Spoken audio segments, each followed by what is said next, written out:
What's up, everybody? Welcome to Move the Sticks. DJ, Bucky, Rhett, as we are looking back on a pretty eventful week one here, boys. Great to see you. Buck, I want to start with you first as we're going to go through a bunch of these games. But before we get to the specifics of the games, Rhett, piggyback on this. What big picture takeaway?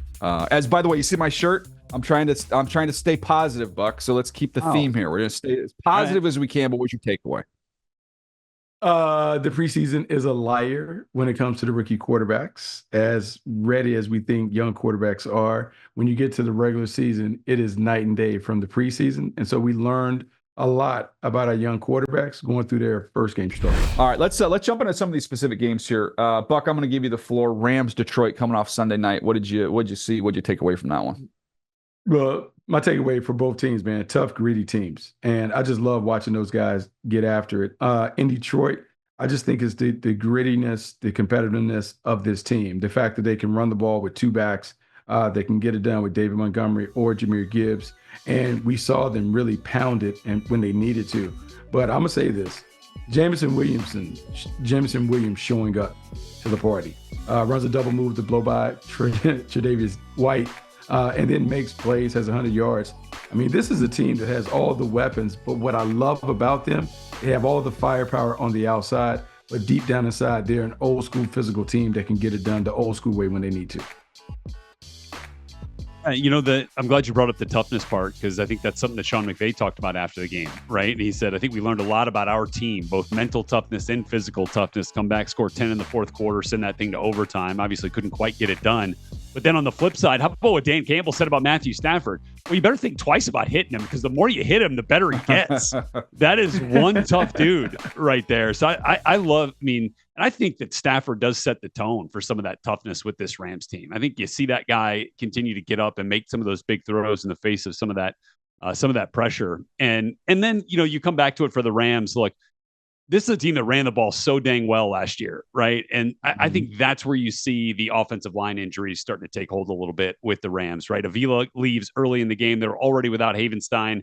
And so they didn't run the ball very well in this game, but Stafford kept him in it down the stretch for sure. And then Puka goes down too. So the fact that they're able to, kind of continue to find ways to stay in this game against an NFC, championship favorite in the Detroit Lions, I thought was pretty impressive. And I think, one thing they'll go back to is their efficiency in the red zone. Just 2 touchdowns on 5 trips. And obviously the turnover there, the Stafford interception was a tough one. The turnover on downs down there close was a tough one. So they clean that up, man. That's a game they might even just win outright. Yeah, I look at the Lions side of things. I feel good about saying they will represent the NFC in the Super Bowl, because a lot of that was based on not what we saw last year, which this is an emerging team. Like, there's more guys coming up. I feel like it's almost like you're watching a baseball season. You're seeing guys get kind of called up late in the year to kind of help you get over the hump.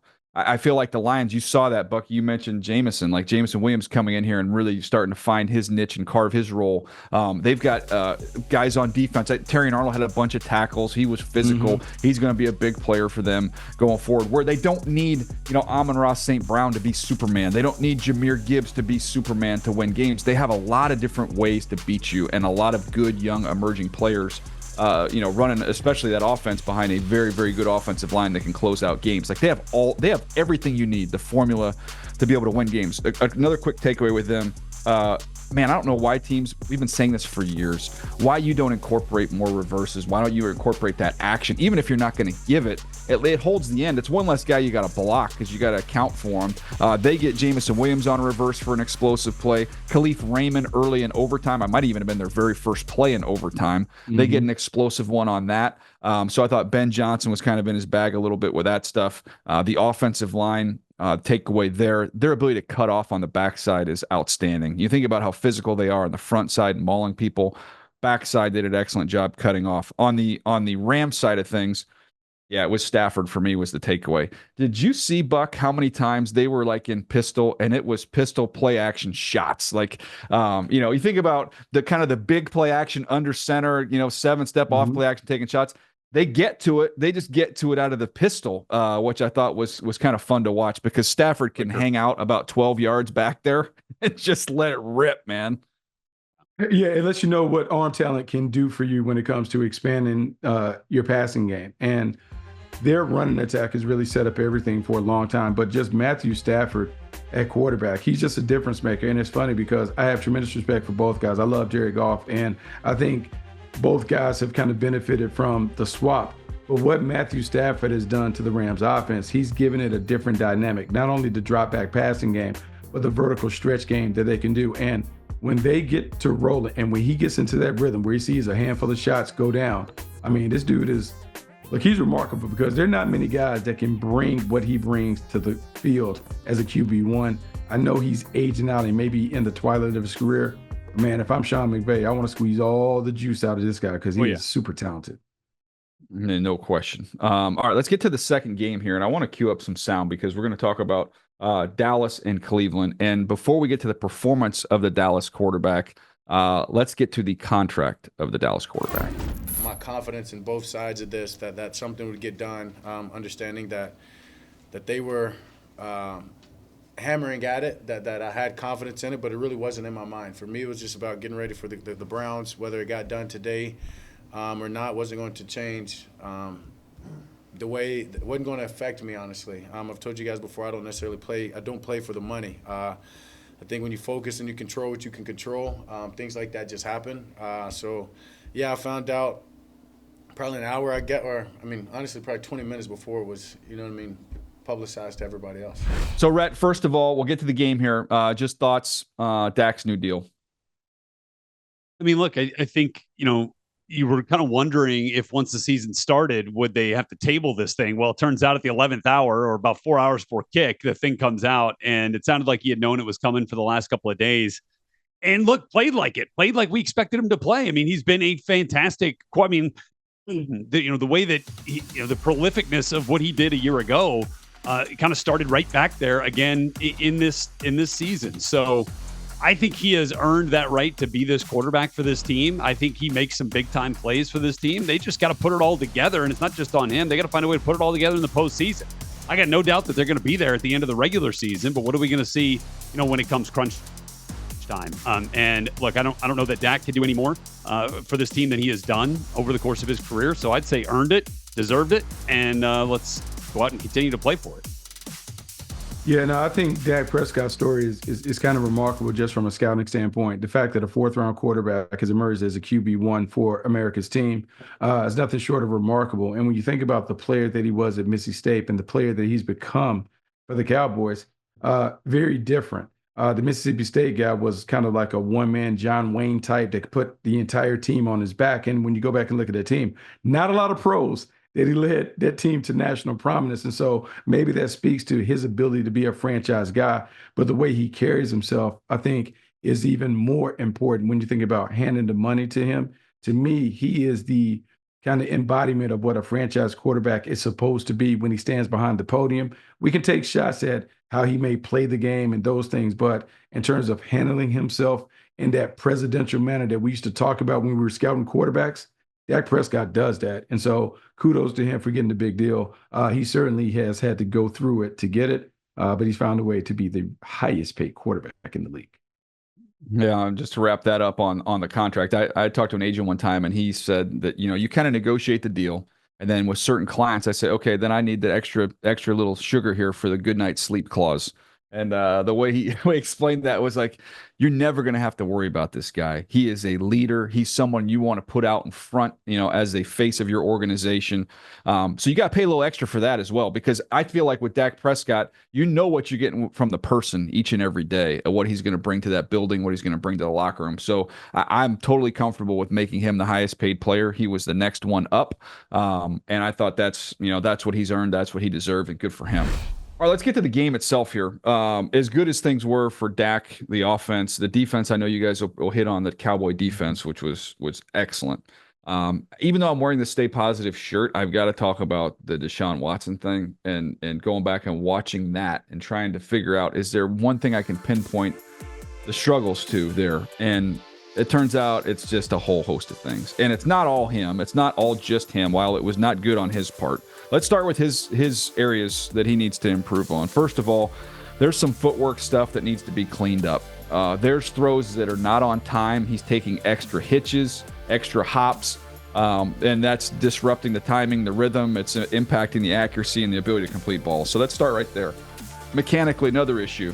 He's got into a little bit of a bad habit of really sinking. So what do you mean by that? Well, when you get to the top of your drop, he's not standing tall. He's so low. He's so into his legs. He's so down low that now to throw the ball, it just is. It's not a smooth, easy process. It doesn't look natural. It's taking too much time. He's got to clean some of that stuff up. There's times where he's got greedy, trying to push the ball and looking for things down the field when he's got underneath options that are open. Take the layups right now. Don't get so greedy. So those are some things that are very tangible, that are very real, that Deshaun needs to work on. Now, outside of his control, you got a big drop pretty early in this game. You've got a running back missing a pickup. He just gets blasted. You've got Jermaine Ifedi playing right tackle, who's it's a little much right now against the guys that they're rushing. So you had physical beats. I mean, he got hit double digits. He was hit repeatedly in this game. So there's a lot of other issues to correct around Deshaun, but make no mistake about it, Buck, when you're watching him, when you're watching this offense, there's no rhythm, and it's quickly becoming evident there's no confidence either. And I'm staying positive. I'm saying some of these things are correctable, but the lack of confidence thing scares me in a big way. Well, yeah, DJ, you just don't go like almost 3 years without playing and think that your game is going to be the same. And, the thing that you worry about with Deshaun Watson, will it ever come back? And one of the things that I recently did in talking about the Browns, because I thought the Browns were going to have an opportunity to be really good this year. You go back and look at his years in Houston, 3-time Pro Bowler. You go back and look at that last year, even though they were 4-12, 33 touchdowns, 7 interceptions. And look, he did it in spectacular fashion. And the passer rating each of those years was well over 100. The one thing that I've always wondered about Deshaun Watson is, can he play on time? Like, that was one of the things that I think was a bit of an issue when we evaluated him coming out of Clemson. Could he play on time and on target when you have to do that? And I do believe he's kind of gotten to this bad habit of just kind of floating around. And in a passing game that is really built on a ball getting out, players getting to the spot, you need your quarterback to hit that last step, and the ball has to be out because they can't protect it. But more importantly, there's a rhythm to why you're doing those things in terms of route depth with quarterback drop. It has to be together. And when it's not, it's just a little clunky and wonky like it's been. Yeah, guys, I think the negativity around Deshaun, some of that is warranted, certainly. But, I mean, you look at the fact that he was down both of his tackles, as you talked about, DJ. I mean, get those guys back, get a little bit of pressure off him, and then let's see where this thing goes. But, the deep shots were not good. 0 for 7 on some of those deep shots, those throws over 20 yards. But I think what you got to do is turn around and give a lot of credit to Mike Zimmer's defense in Dallas. Right. Oh, man. I think that is a big deal here. I mean, Micah Parsons, DeMarcus Lawrence, looked like the Tank Lawrence of 3-4 years ago. And had a couple of sacks in this game. And let's also credit, Mike Zimmer and this Cowboys front office for realizing, all right, we're bringing Mike Zimmer in. Let's bring in a mouthpiece to help this defense that has known what Mike Zimmer does very well for a long time. That's Eric Kendricks. Well, again, looked like a player that we saw 4 or 5 years ago when he was when we thought he was really rolling as one of the best in the league. He gets 2 sacks and a pick. And so I think that helps too. And that goes a long way.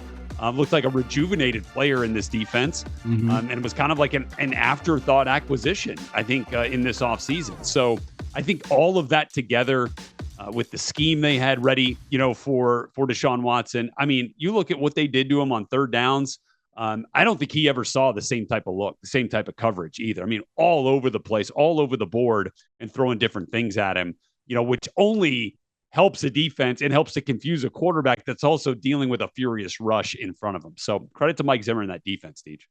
Yeah, scheme, speed, effort, all excellent for the Dallas Cowboys, and that one a big win for them. Let's get to the third one here. This was I think kind of the game of the week coming into it when you looked at the matchup. Houston-Indy, 2 teams battling out there in the AFC South. Buck, I'll go to you first of all here. Your takeaway from a big win from the Texans. The newbies were as advertised, meaning Joe Mixon and Stephon Diggs were exactly what the Houston Texans wanted. And even though there was a lot of, I'll say, consternation about why would they bring these guys in, because both guys kind of have this loose reputation of being malcontents, you can already see how the Houston Texans were going to utilize both of them. And Joe Mixon, man, the fact that you gave him 30 carries, he had 159 rushing yards. He is pounding the ball between the tackles. It gives them a different look that I'm going to be honest with you. Being affiliated with the Jaguars, look, I'm a little afraid of, because this is a physical team that is different than the one that played last year. And then with Stephon Diggs, there was a lot of conversation about, could he be not the number one receiver? Could he seed the number one thing? I think what he's done is made them dangerous, because you have to keep an eye on him. Down in the red zone, he scores 2 touchdowns. Nico Collins has over 100 yards, and Tank Dell is still on the other side. It is really hard to match up with the Texans on offense, because they got a physical running game, and then they got 3 unique playmakers on the perimeter. Ooh, heaven help you trying to figure out which 3 corners match up with their 3 guys. It is really problematic. Yeah, and you got a quarterback when you got to have the guy to have it throws. Stroud makes it Darts. and puts the ball literally in a mailbox. I mean, that was ridiculous, ridiculous throw. I want to get real quick, and then I'll get over to you, Rhett. I know you want to touch on the run game and get over to the Colts, but quickly on Houston's defense. Danielle Hunter, good investment, guys. That was a very good investment watching that tape, because he still has it. He's got a whole bag of tricks. He still has juice. He's a feel rusher as well as an explosive rusher.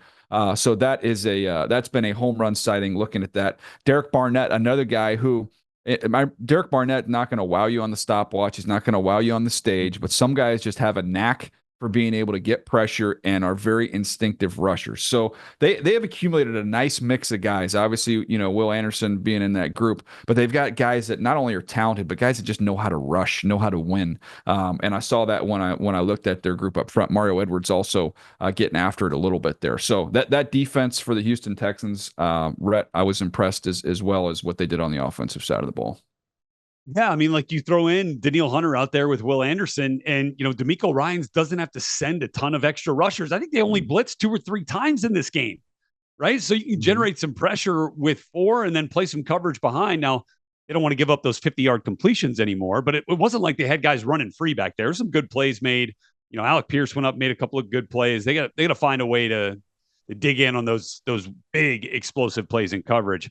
But guys, I mean, like, the fact that the first thing out of my mouth is not about CJ Stroud and some of the throws he made in this game, I think if you watched our show last year, is maybe a real telltale sign of what's going on right now in Houston. You guys talked about the 30 carries. You talked about the newbies like Diggs and Mixon. How about Kenyon Green getting back into the lineup, a first-round player on the offensive line that they now got sitting right next to Laramie Tunsil, didn't play, is really getting his first, significant real playing time here in a long time. And his physicality in the run game, I thought, was apparent. They had 6 explosive runs in this thing, and he was a key piece of just about every single one of them. I mean, you want to talk about stunning with physicality, some of these linebackers on the second level. I mean, and look, again, this comes back to GM, coaching staff, understanding, where they want to attack, how they want to attack. Joe Mixon to come in and run this outside zone scheme was the perfect fit. His vision on some of these plays, finding a way to create some of those creases, and then the explosive ability to burst through was just apparent. And then the commitment to the run game was awesome. Because, I mean, if I got CJ Stroud back there, I'm tempted to throw the ball 50 times a game. But the fact that they were able to hand it off to Joe Mixon successfully for 30 times shows you just how difficult this offense is going to be to deal with this year.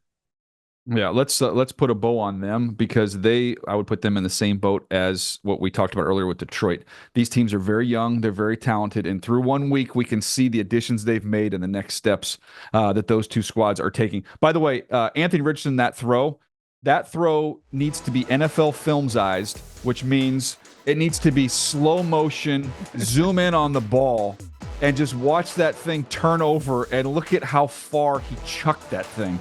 Buck, in terms of just the talent, and I think you're seeing already just in this one little snapshot, you're seeing the handful of games he got last year, a little bit of experience for Anthony Richardson. The talent is next level freaky stuff, and I think you're going to see this dude just get better and better and better. Yeah, DJ, like, if he does it, man, he's going to kind of break the mold of what we think about when it comes to quarterbacks. Like, the fact that he's only played since high school.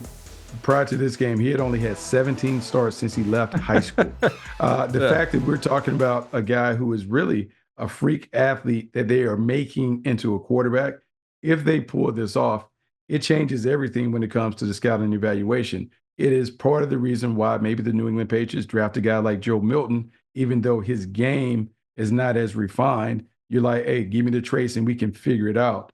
Anthony Richardson is a nice science lab experiment because if it works for him, it's going to work for some others down the road.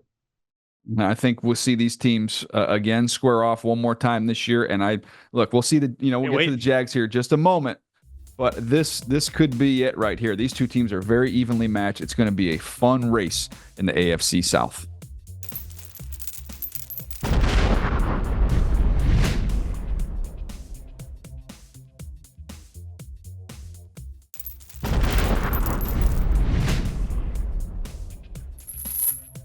All right, Buck, it's time to talk about the two games we were at here. Let's get to your Jags-Dolphins game. I'll be honest, I was following the score in the press box at SoFi, and I thought the Jags were in business. And all of a sudden I looked up, and it got away from them there. What was your takeaway being in the stadium? Takeaway one, the Miami Dolphins are as fast a team as I've ever seen up close in person. DJ, they are the NFL's version of the old school Golden State Warriors in terms of like the uniqueness of their style of play with the personnel that they had. Like it's one thing where we always kind of loosely throw out like, hey, this is a track team, yada, yada, yada. But DJ, they are a track team that almost plays a high school version of football. It is screens, sweeps, and shots. That's what you get when you deal with the Miami Dolphins. And at one point on the board, man, they put on the board like, oh, Tua Tagovailoa is thrown for well over 300 yards. And I felt like 280 of them were yards after catch. The fact that you have to tackle these guys in space, they not only challenge your athleticism, but they challenge your fundamentals. And I now understand why it's so important for them to get a home game or multiple home games in the playoffs. If they play at home in perfect conditions, man, DJ, it is a very difficult team to deal with. As it relates to the game, the Jaguars were, one, I was surprised. The Jaguars had been playing man-to-man the entire preseason. So I was like, are they really going to play man-to-man against the Dolphins? And they did. So they stayed true to form. And for the most part, it was fine. But here's the thing about speed. It only takes one mess up for the game to flip. They were dominating the game. It was 17-7. They're on their way to go score. It's going to be 24-7. Travis Etienne fumbles in the back of the end zone. DJ, much like a high school game, what happens after sudden change? Shot. They throw an 80-yard bomb that looked like we were playing Madden. I mean, I am looking like, there's no way Tyreek Hill is going to track that down. He can't track that down. He's coming from one number all the way across the field to the other number. DJ, he catches it in stride, and from then on, it was like Steph Curry whipping the crowd into a frenzy in the old Oracle Arena. It is the same thing that happened because after that, the stadium got jumping and their defense and offense just came to life. The impact of a playmaker like Tyreek Hill, it goes beyond what he does for the offense. Everyone pays the price of admission to see him make an explosive play. Yeah, Rhett, go ahead. I was just going to say, man, that was a huge turning point in the game, right? I mean, that is a 14-point swing. ETN going in to score to make it a 2-score advantage, and then it flips on its head, and now the Dolphins are off and literally running. By the way, on that 80-yard catch, I was like, all right, he caught it, but 99% of the players in the league do get hawked down at that point. But the fact that he was able to turn the corner with about that much space between the defenders and the sideline was incredible. I've never seen anything like that on the sideline like that. So that was pretty special. The thing I'll say, in this game for the Dolphins was Jalen Phillips is back. Like the way that he gets after it off the edge right now, coming off that injury was impressive. He had some excellent pressure, got a sack on another play. He was beaten up. Was that Cam Robinson on the right side? Calais Campbell getting in on the action there as you see it. So the other thing that I thought was, where did the Jaguars, offense go? Where did the play calling go on third down? Didn't convert a single third down in the second half. Didn't have a completion on third down in the second half. So extending drives became very difficult. And I think part of it, you got to give credit again to the Dolphins defense. They did not show the same look or run the same coverage on any of those third downs that the Jaguars had. So you were always getting different looks. And it just, there was not an adjustment made to deal with the way that they were getting attacked from a Jaguars offensive perspective there. So got to figure that out here down the stretch. Yeah, I'll piggyback on both your points here. Explosive plays. When you have an 80-yard catch from Tyreek Hill, a 63-yard catch from Jalen Waddle, and a 39-yard catch from H-Han, like holy cow, man! Like it's literally it's that scene. I always go back to it, but it just reminds me every time I see this stuff.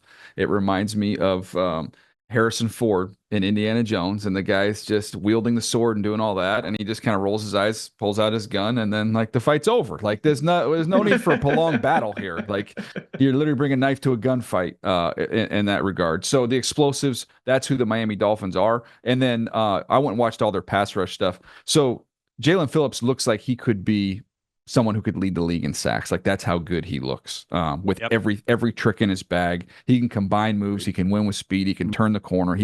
They tried to block him with a tight end. God bless him. That didn't go well. So he was outstanding. And then you also look, Chop Robinson, got a chance to see him. The speed to power that was there. Rhett, touched on Calais. He was, unblocked on his, but Agba got some heat. Seiler got back there. So they've got a pretty good front that they can throw at you right now with Phillips kind of being the headliner there. But that was a good win for the Miami Dolphins against a Jags team that I thought, they matched up from a physical standpoint, no question. But Buck, you hit it on the head. One play swing, momentum shifted, and then once that happens, once that car got into overdrive, man, it's tough to slow that thing down. It is, and I got to tell you, it was 100 degrees plus on the field. And what the Jaguars were doing, they were rolling people in and out. Like it reminded me of watching Oregon during the Chip Kelly era when they were having hockey line shifts and pulling everybody in. But what happened is the cumulative effect of chasing down those rabbits. I mean, like after a while, man, you just wear out. And in the fourth quarter, when the Miami Dolphins got it going, I mean, they could have their way just because of I would say, the cumulative fatigue of chasing those guys all over the field. And even though it's funny, their offense is really horizontal with the occasional vertical shots. I mean, they just test the tackling. You have to be a great tackling team to deal with them. And I feel like the Jaguars played an A-plus game for the most part, particularly on defense. I can only imagine when that Dolphins team gets in rhythm and they add some more pieces of the puzzle, they're going to be a very, very difficult team to deal with. No doubt. Let's get to the next game here. Game I was at. Jim Harbaugh's debut as a Chargers head coach. An ugly first half with the Raiders. It is a 7-6 ball game. And then next thing you know, the Chargers come out in the second half and all those ones and twos, yard runs, can't get first downs, can't convert. All of a sudden, you're popping a couple of those runs. J.K. Dobbins pops 2 of them. Then they get in the red zone. You need Herbert on a big down to be able to make a play. He hits Ladd McConkey for a touchdown. The defense, who is rested, that's one of those things when you're running the ball, even when you're not being as successful, you're shortening the game. You're giving your defense a rest. And Mack and Bosa were dominant on that side of the ball. The whole defense was outstanding. Poona Ford had an interception late, but he was all over the field. Very active, big time from him. Joe Alt. I was talking to Baldy this morning about it. I'm like, dude, you got to watch this, what he did with Max Crosby, because Max Crosby obviously is as good as it gets. And Joe Alt more than held his own there. His debut, for them to trust him and leave him one-on-one, that was impressive. But, overall, big picture, I go back to what I said at the top, which is there is a formula. And not a lot of people want to do it, but I was reminded that it just felt like a Marty Schottenheimer era Chargers team, Buck, where it was, we're going to run the ball. We're okay with field goals and punts. We're going to play field position. We're going to make you drive the length of the field. We're going to give you nothing. We're not giving you anything. And when you screw up, we're going to cash it in. And that's a formula that literally goes back to the man you played for. And it still works to this day.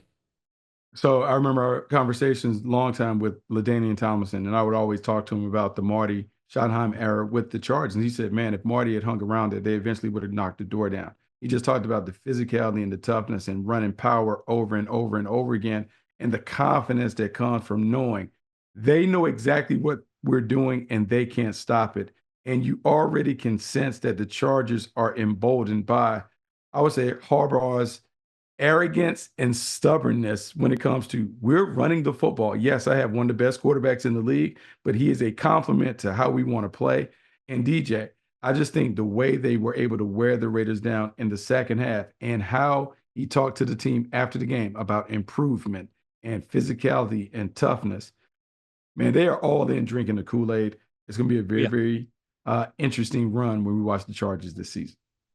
I mean, the dichotomy of style, I think, is just so different. I mean, it's so apparent, I should say, DJ. I mean, like you think of J.K. Dobbins going for 135 yards, which was, by the way, the second best game of his entire career, although we haven't seen a lot of those games in the last couple of years due to the injuries. Wasn't a Chargers player last year with a rushing performance of over 125 yards. So, like, it's already taking shape. Like we talked about it, and we're now seeing it. And now it's going to be up to defenses as to whether they can stop it when it comes to Harbaugh and Roman in this physical attack.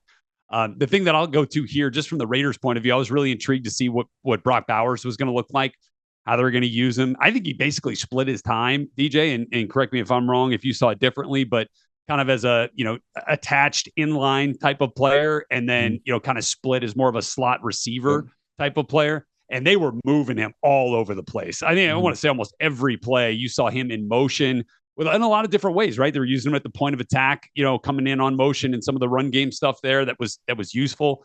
They were using him to chip as much as he could and can then kind of get out into the routes on delay type routes. But the thing that I didn't see that I really wanted to see was him getting the ball with the opportunity to really make some moves with the ball in his hands, right? Run after the catch, because that's the stuff that we loved seeing at Georgia. It's a little little more difficult to generate that type of attack. I get it in the league with the speed and athleticism of the players here, but I just didn't get to see him kind of turn on that running back mode, right? A bunch in this game. His short hands, his strong hands, though, I think were very beneficial to Gardner Minshew here. I mean, 3 of his 6 catches, went for first downs at the sticks. So I'll be curious to see how that evolution moves forward. Okay, I'm going to give you to wrap it up there on this game. I said when I went to training camp, and I got so much grief for this, but I said, I know in Davante Adams and what he's accomplished in his career, Brock Bowers is going to be the best player on this offense. And seeing it out there live and in person, and I'm seeing a team that's offensively challenged, and the quarterback situation is not great. I came away from that, and this was my takeaway. Free of charge, I'll put a bow on this, but here's my one recommendation to the Las Vegas Raiders. You need a personnel group with no running backs. You're going to go out there and you're going to have 1 tight end and you're going to have 4 wideouts, and you're going to use Brock Bowers. You're going to see what looks you get. You can literally put him in the backfield. You want to see him run after the catch? Well, I'm going to toss it to him. I'm going to hand it to him. I'm going to give him a reverse. Like, this offense is going to need him to be the focal point in a big way. Like, he cannot have enough touches. Because they just don't have guys that can really make plays, and he is their best offensive player. And I say that with total respect for what Davante Adams has accomplished in his career. They're going to have to get very creative to score points. They're just going to be a little bit challenged there. So that's my bow. That's my free advice to the Las Vegas Raiders.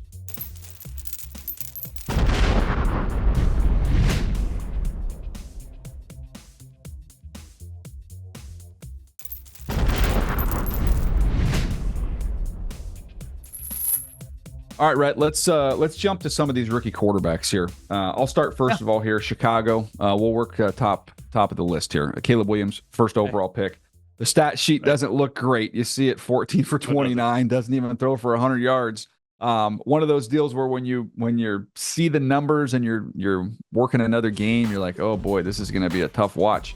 And then I studied it, and I was like, actually, I took a lot of good out of that, including the throw you're looking at right here on a boot where he puts the ball right on the money. Look, there was on time throws, which I loved seeing. There was a touchdown that was dropped by Keenan Allen that was a perfect throw on the pylon on a quick little out. You see him scramble for a first down on a 3rd and long, which was a nice addition to this offense.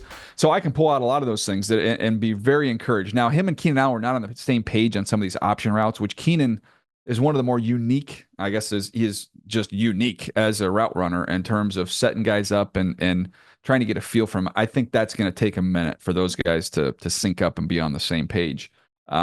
So there's some things to work on there. There's a couple deep shots where it was overthrown a little bit, and I'm not going to make excuses for him. Look, it is called the Windy City. That is the nickname.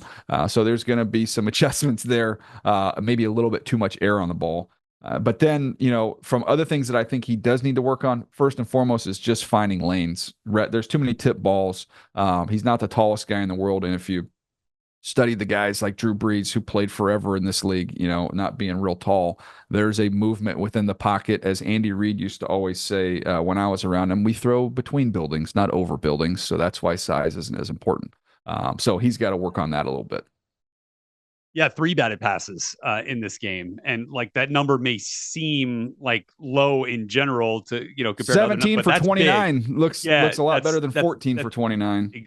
Exactly right. Exactly right. So if those get completed, maybe it does have a different feel. But I go back to part of this. I think you got to also give a little bit of credit to the Titans defense here. They're good up front. Sweat up there, right? Jeff Simmons, Harold Landry coming off the edge. Like that's where this team is built to have some success.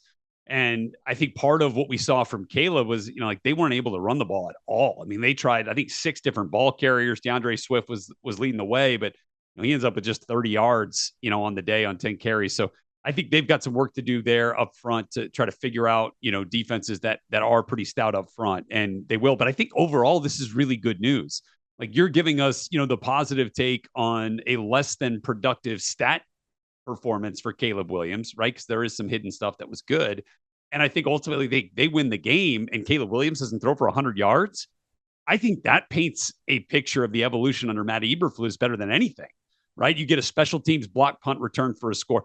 Look, you block a punt, you're going to win the game more often than not. You return it for a touchdown, that percentage goes way up, right? And then on defense, you're able to get the pick 6. I think when you compare these two quarterbacks, Will Levis, sure, his first season as QB1, but he's got more experience than Caleb Williams, and he made throws that you'd hope a rookie quarterback wasn't making, and Caleb didn't do that in this game, right? Didn't really hurt them that way. So all in all, I feel pretty good about this. If I'm the Bears, if I'm the Titans, Brian Callahan and Will Levis got to get together and make sure that those throws aren't there, and you protect the ball a little bit more. You're in a much better spot to win this game on the road in week 1. No, absolutely. By the way, Sweat, you mentioned him, defense for the Titans, rookie Texas, really good performance from him. Was encouraged by what I saw. At his size to be as disruptive as he was impressive. All right, let's get to the other 2 rookie quarterbacks here. Let's start Tampa Bay, Washington. So that's a tough ask for Jaden Daniels to go up against that Bucs defense. Still found a way to make plays. Of all the rookies, definitely looked the best on paper. And I think what he did with his legs probably was what stood out the most. 16 carries, 88 yards, and got into the end zone a couple of times. And I get it. Some of that came, a little bit later, right? When the game felt like, the Bucs were kind of controlling it and dominating it. And they were really from start to finish in this game, which was pretty impressive. But I think there's a lot of optimism on what Jaden Daniels can be moving forward. Look, again, I don't think we expect Dan Quinn to have a defense that gives up 37 points every week. And to have a defense that is, outmatched in that way. So I feel pretty good about them figuring that out, whether that's, middle towards the end of this year or whether that's even going into next year, right? And finding, the players that fit this team. But, Jaden, again, I feel like that's a performance that gives you some optimism here moving forward that, even if this offensive line isn't up to it week in and week out, that he's going to find a way to make some plays, extend some plays.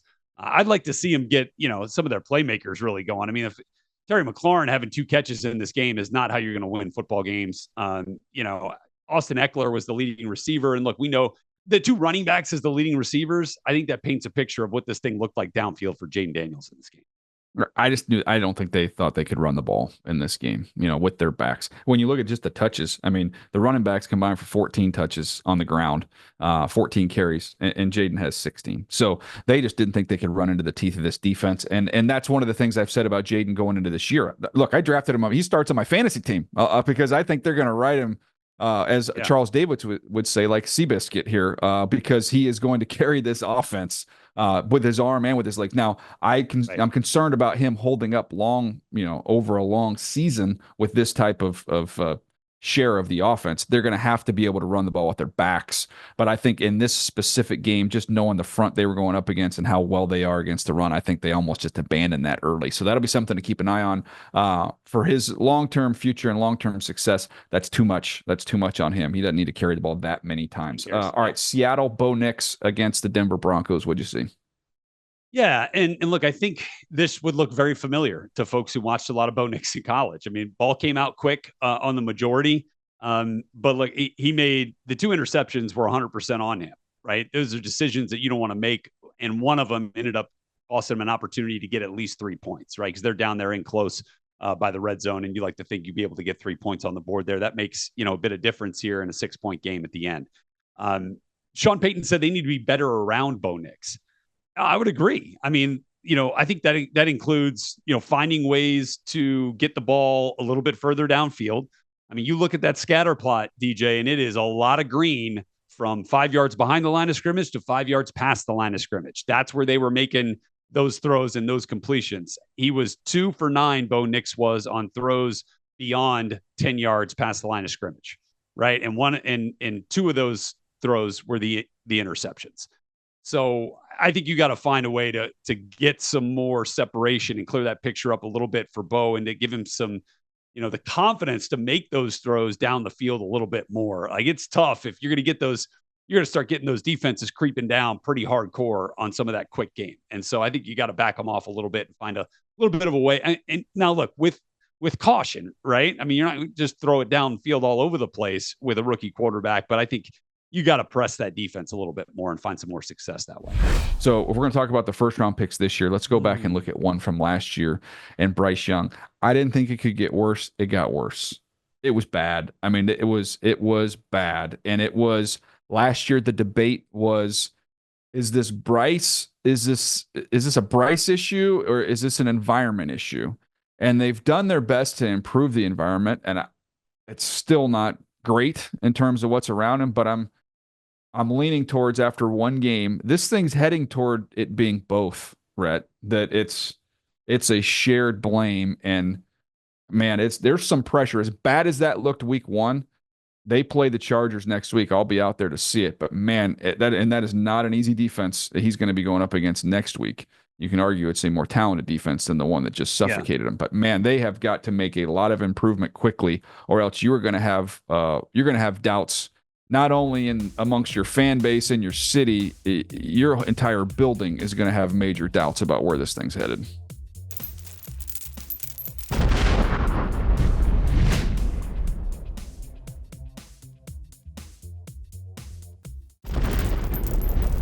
One of the fun things to look at when you get through week 1 is not only looking at the rookies. We spend a lot of time talking about those guys, but how about new faces, new places, and some of the performances? There were some really good ones. We talked about J.K. Dobbins and Joe Mixon, as well as Stephon Diggs a little earlier. But how about the performance by Saquon Barkley going in the division? That's got a sting in New York. A $109 on the ground, 3 total touchdowns. And then this one at the very top of the list, Sam Darnold, 19 to 24, 208, 2 touchdowns and a pick. Overall, really efficient. I think he started out 14 in a row. I mean, he was 12. He was rolling. Yeah, 12 of 12. He was rolling right out the chute. So, as someone, again, card-carrying member of the Sam Darnold fan club, the way I described it was, I feel like it's a son that maybe I hoped one day would be a doctor. But now I just want you to graduate from the junior college and let's just move out of the house. Like, let's get you going. And I think right now that's the steps that we've taken, and then we can see what life has for us going forward. But he's in a great position.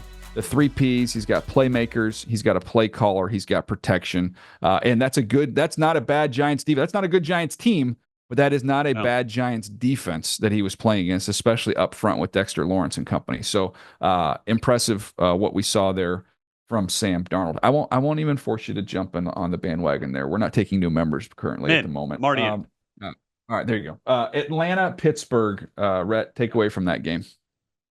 Yeah, I guess I was expecting more from the Falcons offense. I really was. And I know the Steelers play good defense, right? That is something we have come to expect. And TJ Watt is one of the best closers in the league. We saw that with the walk-off sack, essentially. Cam Hayward was fantastic in this game, especially at the point of attack of the run game.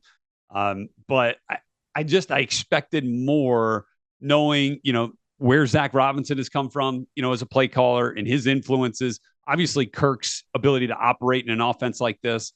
And then the terrific targets, right? Drake London, Kyle Pitts. Yeah, Kyle Pitts got into the end zone. That was only one of, I think 3 catches he had on the day. I want more from Drake London. Like, Drake is an incredible talent. We talked about his ability to be physical with the ball in his hands after the catch. Didn't really have a lot of those opportunities. He did not get a target or a catch in the second half. Watched all of his routes run. A couple of times Kurt wanted to get to him, but he was either, didn't really generate enough separation to make Kirk confident to get that throw out, or just wasn't out of his breaker ready when Kirk was ready to let go of it. Didn't seem to have patience, Kirk, on some of that deeper stuff that they sent Drake on. A couple of times could have ended up going London's way, but ended up going somewhere else and ended up being fairly successful. So can't fault it there. I thought something that may work against him here is he's actually a really good physical blocker out on the perimeter when they're running some of that quick hitter stuff to Bijan. It kind of helps generate some lanes. So, they want to get him out there on those types of plays, which of course is going to take you down on target share every now and then. They really only connected in the quick game, Kirk Cousins and Drake London. So credit to Dante Jackson, to Deshaun Elliott, who I thought were really good in the secondary for Pittsburgh. Speaking of new faces and new places.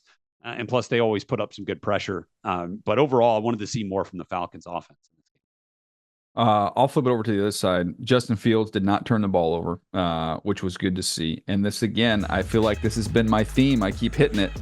But that was kind of the old school approach, right? That you can win games. Don't turn the ball over. Take your opportunities when they're there. It's not going to be a high-scoring, high-flying affair. But it was efficient. Fields 17 to 23, $156, and ran for 57 yards. It's just enough. When you got a defense like they have, don't turn the ball over. He fumbled one time. They got it back. That's a formula that the Steelers can win a lot of ball games with. So happy for Fields. Again, that's back in his hometown where he grew up. So a great moment for him. We'll see what that means, going forward. Russell Wilson, with his health, does he just assume that position? I'm not so sure about that. So, really, really happy for Justin Fields. Kind of been through a lot over the last year to get that opportunity to cash it in. TJ Watt is a freak show. Nothing's changed from that standpoint. Rookie note, I think I mentioned this to you earlier, but Zach Frazier, the rookie center, is really good, man. Excellent performance there in his first start. A couple more games real quick. to. Yes, sir. Real quick, just to paint put last bow on this. Arthur Smith, offensive coordinator for the Steelers, coming back to Atlanta, where he got fired as the head coach, put up a very Arthur Smith offensive output. And how many times did we see that in Atlanta when they were in a position to win? But as you mentioned, Justin Fields, no turnovers. Quarterback turns it over. Bad mistake, red zone turnover, and they lose those close games. Well, this time, Justin Fields helped them win in an Arthur Smith type, attack on offense, which I thought was cool. Yeah, again, nice homecoming for both him and for Justin Fields. All right, New England, Cincinnati. Man, ugly game from Cincinnati's standpoint. This is an offense. Joe Burrow only 164 yards. No T. Higgins in this one. But, New England, again, same theme, right? Muck it up. Make it a dirty game, a physical game, a grimy game. Not a lot of scoring. Don't screw up. It's like, I feel like that was my theme. And this is another example of it with this game. You're absolutely right. I mean, that fits the bill of what you were talking about at the top of the show without question. Ramondre Stevenson, essentially, opened the scoring here and set the tone for the game, right? Open the scoring for the Patriots and for Broncos. I mean, the Bengals didn't score till 44 minutes into the game. That's how good this Patriots defense was playing. And I know the Bengals have had the yo-yo with, is Higgins going to play? Yes, but Chase isn't. Is Chase going to play? No, but Higgins is. And then it gets flipped again this time. So I know that has taken a toll, I would imagine, on how this offense wants to operate and attack. And they missed Joe Mixon today, it felt like to me, too, or on Sunday. They did not get a lot out of the ground game. Didn't run it a whole bunch anyway. They were trailing quite a bit. But I think, Keon White is one to really dig in on here, DJ. Big player with some positional flexibility that we talked about in the draft process, right? Not quite an edge rusher, not quite a D tackle, but fits really well in what Gerard Mayo wants to do. He reminds me a lot of Jarvis Green when he was back playing, as one of those kind of bigger up front guys. Yeah, for the Patriots. 2.5 sacks in this game, a physical presence against that Bengals offensive line. It was a good day for me on kind of statement grades because Keon White was a statement grade. When I did my first top 50, he was my 8th overall player. Now, did not have a good Senior Bowl, get to the whole process. He ended up 28th for me, which is still, higher than where he ended up getting selected. But someone who was big, explosive, played really, really hard. Those are traits that I thought would translate really well. And it's nice to see after they make the decision to move on from Matt Judon, he takes it and runs with it and has a really, really good game. So excited for Keon White. The other one was Greg Rousseau going back to Buffalo, who was one that I kind of pushed my chips in. He was very disruptive in the job he did in that Buffalo game. So it's always fun. Now there's some other draft, Bryce Young, where I trying to forget about some of the grades. Don't worry about it. That's fine. I don't remember what I gave him. But you take the wins where you can find them. All right, we've got one game left here, and it is a fun one. It's Aaron Rodgers. He's back. New York Jets going to take on the 49ers. Maybe just one thought here, Rhett. Like, we're going to know based off of what, who wins this ball game. What is it? It's whether the big three for San Francisco skip a beat or not, right? Christian McCaffrey, Brandon Ayuk, Trent Williams, if they are out and running the way that we expect them to when they are full go, and the fact that they haven't practiced really at all throughout the preseason and training camp, does it matter? Maybe not. But if they are full go, I don't think there's a way in which the 49ers at home lose this football game. I feel really good about the way that they can attack that way. And then defensively, we'll see what they do against Aaron Rodgers, but I would also keep Breece Hall in mind here. I know there's a lot of talk about Rodgers going back to the Bay, team that didn't draft him and all that, but Breece Hall is what's really sounds the alarm bells for me when you look at that side of the ball. There haven't been a ton of wins for the Jets since Breece Hall got there, but when you look at big wins that they have had, Breece Hall is the center of all of it. And Breece Hall is the one who's going to make this thing go. If Breece Hall can get loose a little bit and pop a couple runs, it's going to scare a safety down. And now you have to deal with Garrett Wilson. Now you can open this offense up a little bit. Now you get the tight ends involved.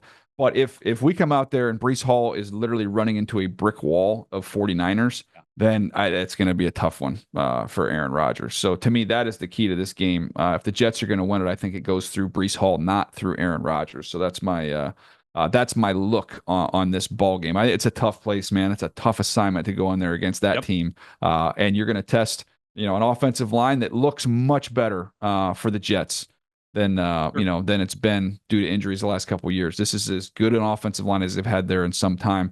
What do they look like against a front like this one? That's a pretty stiff test right out the gate. No question.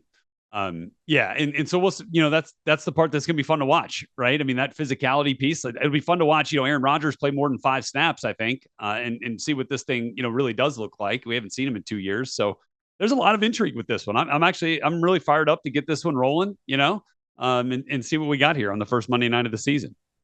Yeah. Cannot wait. It's been a fun weekend of football. One more to go. Can I whisper something to you? Yeah. Go ahead. What you got?